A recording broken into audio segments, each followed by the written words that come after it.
মন্দিরটা দেখুন একেবারে কিন্তু জলের উপরে তৈরি করা। আশ্রমের পরিবেশটা শুধু একবার ফিল করুন। এই জায়গাটা কিন্তু মন্দিরের সব থেকে সুন্দর জায়গা। দেখুন জল পড়ছে। কলকাতা থেকে একদিনের ভ্রমণের কিন্তু একেবারে পারফেক্ট জায়গা। কলকাতা থেকে মাত্র 1 ঘন্টা দূরত্বে আজ আপনাদেরকে নিয়ে যাব ব্যান্ডেলের লাইরি বাবার আশ্রম। সপ্তাহের শেষে মাত্র একদিনের ছুটিতে এই পরিবারকে নিয়ে ঘুরে আসার অন্যতম সেরা জায়গা হলো ব্যান্ডেলের এই লাইরি বাবার আশ্রম, যেখানে আপনারা একাধারে সবুজ প্রকৃতির মাঝে ভগবান শ্রীকৃষ্ণের লীলা ও জলের উপরে তৈরি হওয়া কলকাতার একমাত্র স্বর্ণ মন্দির দর্শন করতে পারবেন। তাই কলকাতা থেকে কিভাবে মাত্র 30 টাকা খরচ করে এই মন্দিরে পৌঁছাবেন বা ভোগ প্রসাদেরই কী ব্যবস্থা রয়েছে, খুঁটিনাটির সমস্ত তথ্য সহ কমপ্লিট ট্যুর গাইড থাকবে আজকের এই ভিডিওতে।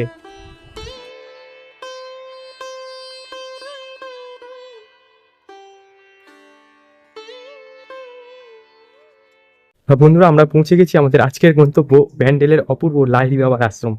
তো চলুন আপনাদেরকে বলে দিই এবার আপনারা এখানে কিভাবে আসবেন আর কি কি দেখবেন। আর এখানে কিন্তু ভোগ প্রসাদেরও ব্যবস্থা রয়েছে। তো চলুন, তার সমস্ত ডিটেলস কিন্তু এই ভিডিওতেই থাকবে।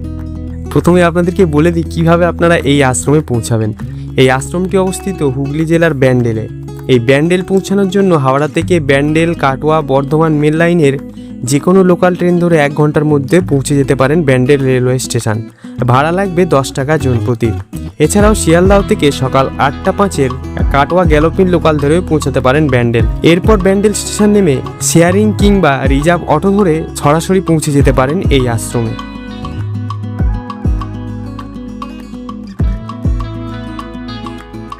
সুপ্রভাত বন্ধুরা, এখন রয়েছে হাওড়া রেলওয়ে স্টেশন। এই লাহিড়ী বাবা আশ্রম যাওয়ার জন্য আপনাদেরকে হাওড়া থেকে ব্যান্ডেল কিংবা বর্ধমান, মেমারি বা কাটোয়া যে কোনো লোকাল ধরে কিন্তু আপনারা 1 ঘন্টার মধ্যে ব্যান্ডেল পৌঁছে যেতে পারেন। হাওড়া থেকে একদম রাইট টাইমে কিন্তু আমাদের ট্রেন ছেড়ে দিল ব্যান্ডেলের উদ্দেশ্যে। ঠিক আছে, মোটামুটি 1 ঘন্টা সময় লাগবে হাওড়া থেকে।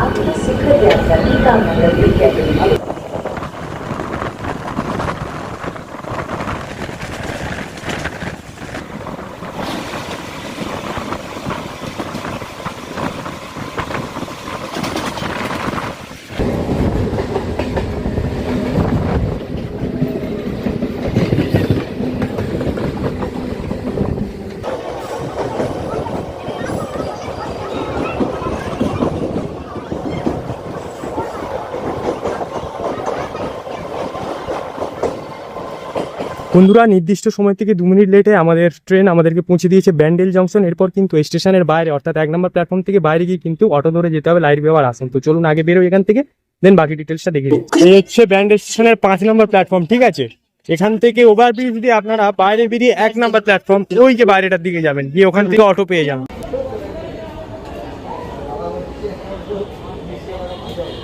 স্টেশন থেকে বেরোলে এই গাড়িগুলো কিন্তু যাবে না, আপনাদেরকে একটু এগিয়ে যেতে হবে। ঠিক আছে, তবে কিন্তু শেয়ারে পাবেন। এখান থেকে কিন্তু বুকিং গাড়ি যায়, আর একটু আগে যেতে হবে। ব্যান্ডেল স্টেশন থেকে চেপে বসলাম লোকাল 1 অটোতে। গন্তব্য 5 কিলোমিটার দূরে লাহিড়ী বাবার আশ্রম। স্টেশন থেকে আমাদের লাহিড়ী বাবা আশ্রম পৌঁছাতে সময় লাগলো 30 মিনিট এবং ভাড়া লাগলো 25 টাকা জন প্রতি। তবে এখানে অটোতে 6 জন প্যাসেঞ্জার না হলে অটো কিন্তু ছাড়া হয় না, যে কারণে আপনাদেরকে কিন্তু একটু অপেক্ষা করতে হতে পারে। অবশ্যই কিন্তু এটা একটু মাথায় রাখবেন।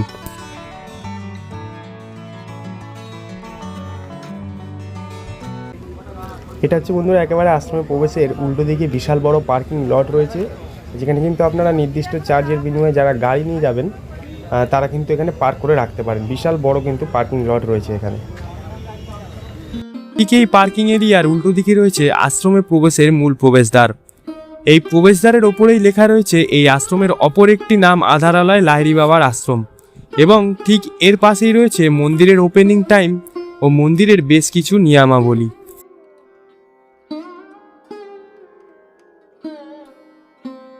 এই হচ্ছে মন্দিরের মেন গেট, আর এখান দিয়ে প্রবেশ করতে হবে। ঠিক আছে, বেশ শান্তশিষ্ট পরিবেশ, কিন্তু চারিদিকে সবুজ। আর শুরুতেই দেখুন এখানে রয়েছেন মহাদেব।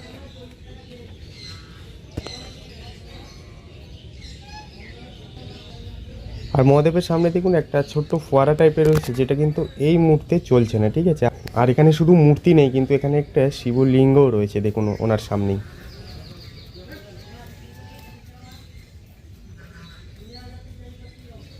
ব্যান্ডেল স্টেশন থেকে মোটামুটি 15 মিনিট লাগলো অটোয়, ঠিক আছে। আপনারা স্টেশনে নেমে একটু ওয়েট করবেন, অটোতে 25 টাকা ভাড়া নিল। আর যদি একান্ত মন্দির না আসে তাহলে কিন্তু দিল্লি রোডে নেমে যাবেন, 20 টাকা ভাড়া, ওখান থেকে টোটো বা হেঁটে চলে আসতে পারেন। আর যদি স্টেশন থেকে আসবো মনে করেন তাহলে একটু ওয়েট করতে হবে, 6 জন হলে 25 টাকা করে ভাড়া, ডাইরেক্ট মন্দির চলে আসে। আর এন্ট্রান্সের এই রাস্তায় দেখুন সুন্দর করে কিন্তু আলপনা দেওয়া রয়েছে গোটাটা, কিন্তু রাস্তার দুটো সাইড এবং মিডিল বরাবর। এখানটা সবুজ গাছ রয়েছে আর দুটো কিন্তু হাতি রয়েছে এখানে দেখুন। আর দুটো হাতিকে কিন্তু সুন্দরভাবে শুধু সাজানো হয়নি, ওদেরকে কিন্তু রাজ বেশ পরানো হয়েছে দেখুন, দুর্দান্ত লাগছে কিন্তু এন্ট্রান্সটা। আর এই গেট দিয়েই একটু ভেতরে এলে এখানে দেখুন বিভিন্ন প্রজাতির কিন্তু হাঁস রয়েছে। এগুলো হচ্ছে রাজহাঁস। এই দিকে একরকম প্রজাতি রয়েছে আর তার ঠিক ওই দিকটায় কিন্তু আরেক রকম প্রজাতি রয়েছে দেখুন, ওই যে ভিতরে।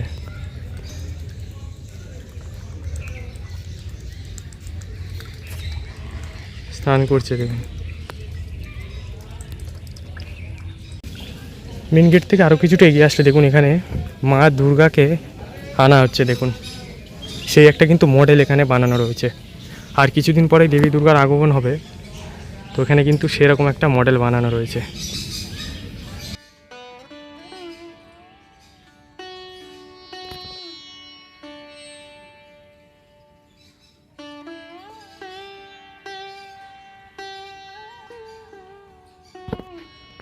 এবং দেবী দুর্গার এই মডেলটির পাশেই রয়েছে দেখুন মা জগদ্ধাত্রীর একটি অপূর্ব সুন্দর মন্দির। ভেতরে দেখতে পাচ্ছি মা জগদ্ধাত্রী দাঁড়িয়ে রয়েছেন এবং ওনার আশেপাশেও কিন্তু বেশ কিছু দেবদেবীর কিন্তু মূর্তি রাখা রয়েছে দেখুন। অর্থাৎ মন্দিরের প্রবেশের একেবারে মুখেই কিন্তু আপনারা মা জগদ্ধাত্রীর এই মন্দিরটি অবশ্যই একবার দর্শন করবেন, দুর্দান্ত লাগবে কিন্তু। দেখুন রয়েছে একটা ঘাস দিয়ে কেটে কেটে কিন্তু একটা ময়ূর বানানো রয়েছে দেখুন। এই গার্ডেন এরিয়াটা কিন্তু ভীষণ ভালো লাগছে। আর ভেতরে একটা ফোয়ারা দেখতে পাচ্ছি, যদিও চলছে না, কিন্তু এই গাছটা দারুণ লাগছে।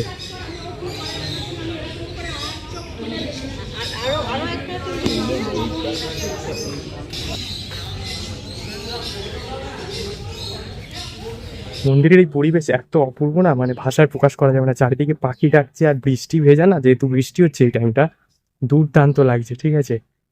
আর প্রচুর আম গাছ রয়েছে, পাখি রয়েছে আর সবুজ হয়ে আছে চারিদিক বর্ষায় দেখুন।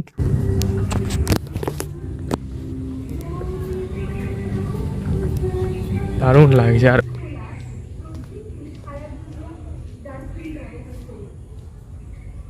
আচ্ছা, এই জায়গাটা হচ্ছে জুতো খুলতে হবে, খুলে মন্দিরে প্রবেশ করতে হবে, 2 টাকা করে নেয় পার জুতো।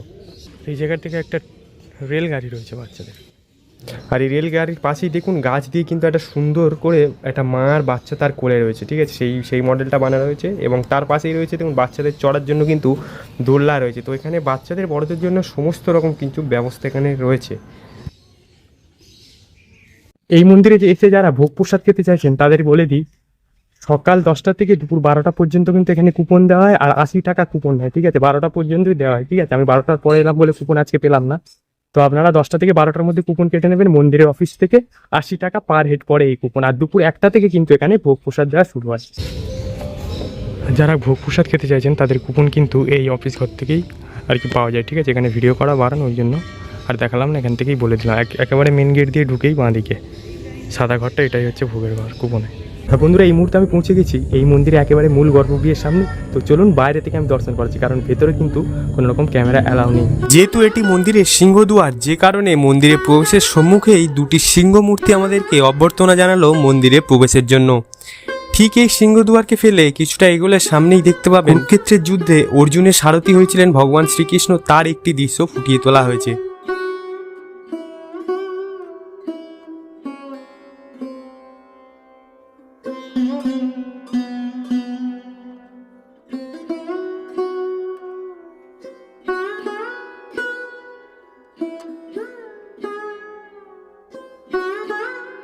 এবং এরই পেছনে রয়েছে লাইরি বাবার অপূর্ব মূল গর্ভগৃহ।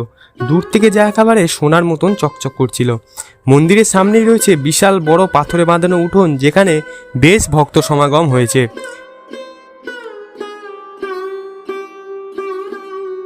মূল গর্ভগৃহের একেবারে সামনে রয়েছে গরুর ধ্বজ।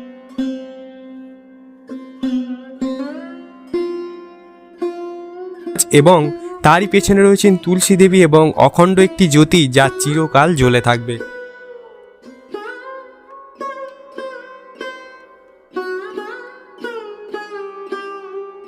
পুরো মন্দিরটা কিন্তু একেবারে জলের ওপরে, ঠিক আছে, দুর্দান্ত লাগছে দেখতে।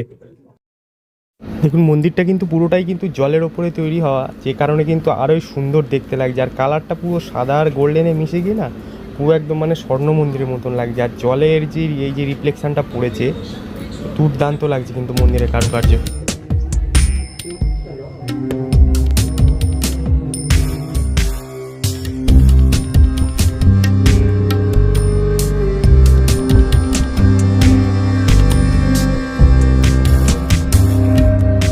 এই মন্দির দুপাশে কিন্তু এরকম দুটি মন্দির রয়েছে, দেখুন। এখানে রয়েছেন রাম, সীতা আর লক্ষণ। বাহ,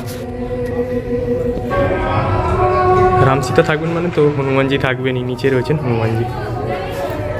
দারুণ মন্দিরটা। এবং অন্য আরেকটা দিকে রয়েছে দেখুন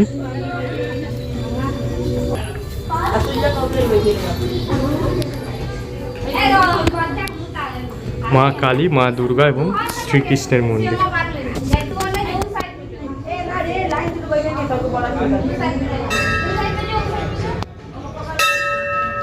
এই মা কালীর বিগ্রহের এক পাশে রয়েছে দেখুন ঠাকুর রামকৃষ্ণদেব এবং মা শারদার কিন্তু দুটি মূর্তি রয়েছে। আর ঠিক এর পাশেই রয়েছে দেখুন মা দুর্গার একটি মূর্তি। দুর্দান্ত লাগছে। মাকে দেখুন লাল শাড়ি পরানো রয়েছে, আর সেই সঙ্গে কিন্তু মহিষাসুর ও সিংহ রয়েছেন নিচে। এবং ঠিক এর উল্টো দিকে রয়েছে দেখুন ভগবান শ্রীকৃষ্ণের একটি সুন্দর বিগ্রহ।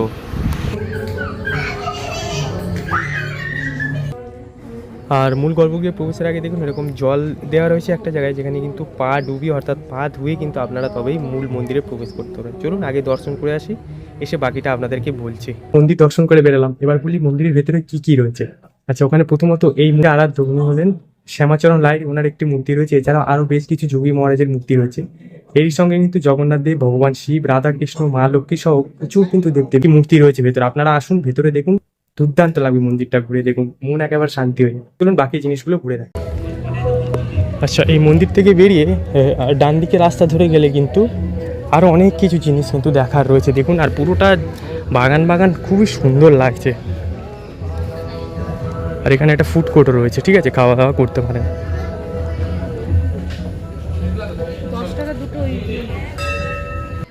আর এই সামনে রয়েছে দেখুন গৌতম বুদ্ধ যে সুজাতার পায়েস দিয়ে যে ওনার ধ্যানভঙ্গ করেছিলেন যে দৃশ্যটা, সেই দৃশ্য কিন্তু এখানে একটা সুন্দর একটা মডেলের মাধ্যমে দেখানো রয়েছে। আর এই পুরো জিনিসটা কিন্তু একটা প্রকাণ্ড আম গাছের নিচে তৈরি করা।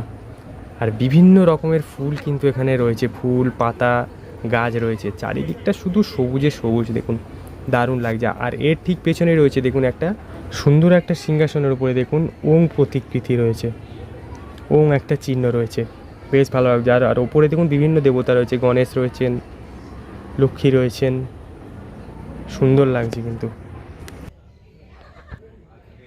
কলকাতা থেকে একদিনের ভ্রমণের কিন্তু একেবারে পারফেক্ট জায়গা হবে এই ব্যান্ডেলের লাহিড়ী বাবার আশ্রম, ঠিক আছে। চারিদিকে এত কিছু দেখার রয়েছে আর এত সুন্দর পরিবেশটা, মানে আপনাদের ঘুরতে মোটামুটি 2 থেকে 2.5 ঘন্টা সময় তো লেগেই যাবে, ঠিক আছে। যেহেতু লাহিড়ী বাবা সমস্ত ধর্মকে এক মানতেন, ঠিক আছে, তো ওনার মতে কোনো ধর্ম কিন্তু ভিন্ন নয়, যে কারণে কিন্তু এই মন্দিরে জায়গাধারে মন্দির, মসজিদ, গির্জার সমস্ত কিছু দেখতে পাবেন দেখুন, মসজিদ বা মাজার। আর ঠিক এর পাশেই রয়েছে দেখুন যীশু খ্রিস্ট।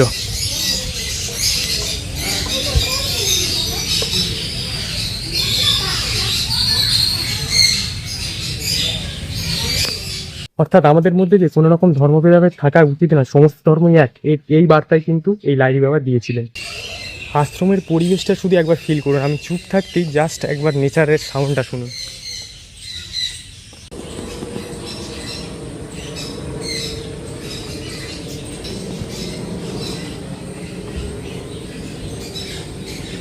মন প্রাণ একেবারে কিন্তু শান্ত হয়ে যাবে, এই আশ্রমটা এত সুন্দর। আর এটা হচ্ছে দেখুন বেদ মন্দির। আর সামনে যিনি বসে রয়েছেন উনি হচ্ছেন ব্যাসদেব, আর ব্যাসদেব তার 4 জন শিষ্যকে এখানে কিন্তু শিক্ষা প্রদান করছে দেখুন। আর এটাই হচ্ছে ভগবানের অ্যাকচুয়ালি উদ্দেশ্য, যে কিভাবে তার শিষ্যদেরকে আরও সুন্দরভাবে বা তার ভক্তকে আরও কীভাবে তার প্রতি আকর্ষিত করা যায়। এই লোকনাথ বাবার মন্দির।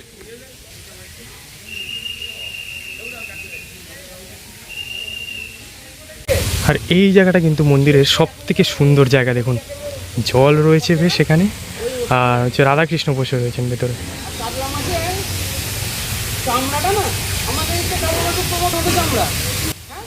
ভেতরে দেখুন রাধাকৃষ্ণ বসে রয়েছেন, তার গোপিনী রয়েছে পাশে, এবং দুজন কিন্তু এই নৌকাটাকে চালিয়ে নিয়ে যাচ্ছে। আশ্রমে এরকম জল পড়ছে চারিদিক থেকে, আর ভেতরে বসে রয়েছেন মহাদেব।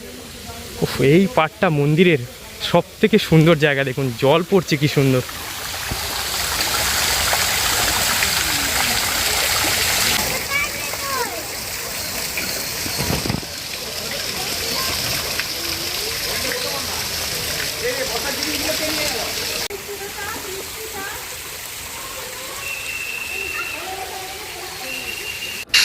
আর এই ঘরটার ভেতরে রয়েছে দেখুন শ্বেত শুভ্র মহাদেব। পেছনটার জাস্ট ডিজাইনটা একবার দেখুন, অসাধারণ লাগছে, মেঘ মেঘ লাগছে, আর বিশাল বড় একটা বাঘ আসনের উপরে বসে রয়েছেন। আর এই পুরো গুহাটা কিন্তু আপনারা এরকম প্রদক্ষিণও করতে পারবেন, দুর্দান্ত লাগবে কিন্তু। মহাদেব রয়েছে এখানে, এই যে রয়েছেন মহাদেব।